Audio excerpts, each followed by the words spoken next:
Good morning, Kurt. Hundreds of people attended a candlelight vigil in Campbellton, New Brunswick for two young boys killed by a python. The event began with a moment of silence for 6-year-old Connor and his 4-year-old brother Noah. Balloons were released and lit candles were set adrift in a fountain. Autopsies confirmed the boys were strangled to death by the African rock python.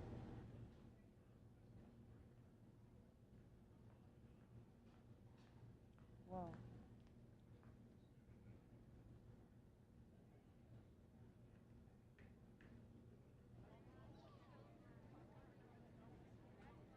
That's a big accident.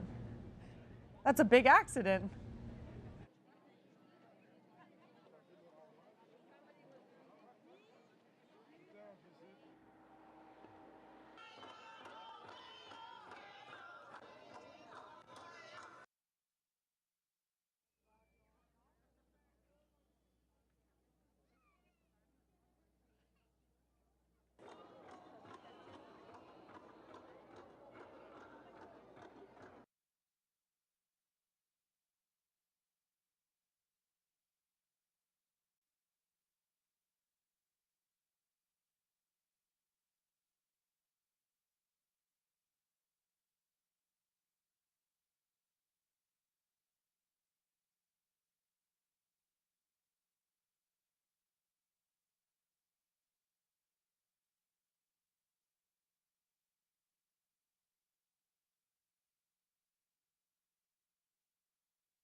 It's 8:05. Good morning. Apologies for that quick little technical glitch. We're back with our top stories now. Hundreds of people attended a candlelight vigil in Campbellton, New Brunswick for two young boys killed by a python. The event began with a moment of silence for 6-year-old Connor and his 4-year-old brother Noah. Balloons were released and lit candles were set adrift in a fountain. Autopsies confirmed the boys were strangled to death by the African rock python in their friend's apartment.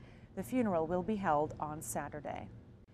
Ontario is considering provincial regulations to control the ownership of exotic animals. The province's Community Safety Minister, Madeleine Meillard, says she wants to talk with towns and cities about creating a province-wide set of regulations to replace the current municipal patchwork of rules. While there are protections for the animals, she says there are no specific regulations to protect people who may be put at risk. A Montreal judge will decide today whether to grant bankruptcy protection to the railway company behind the Lac-Mégantic train disaster. MM&A Railway says it is out of cash and is seeking protection both here and in the U.S. If successful, no creditor will be able to go after the company's assets for months.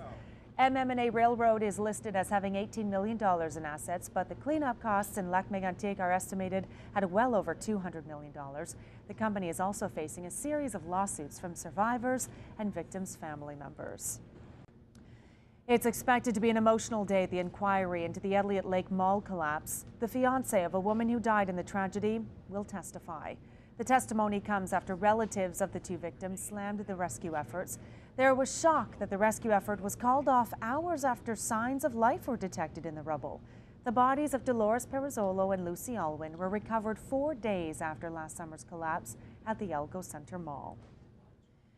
Students angry over OC Transpo's age cap have taken to Twitter to vent their frustration. These students don't think it's fair to have to pay for an adult pass if they are older than 19.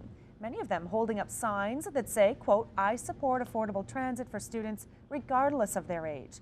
Leaders of student associations are joining forces to try and convince Ottawa councillors to drop the age restriction.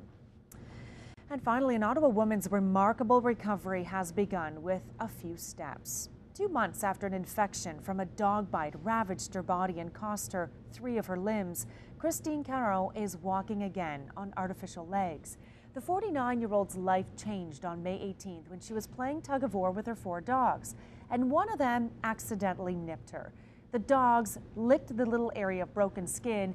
To Caro, it seemed harmless, but a dog's saliva can contain bacteria, and in this case, it raged through Caro's bloodstream. Within days, she was in a medically induced coma. Having a tragedy like that happen to you, I think a lot of us wonder how we'd be in that situation, and she really is someone who's inspiring. Friends are trying to raise $100,000 to help modify her house to allow for a wheelchair. So far, they have raised $68,000.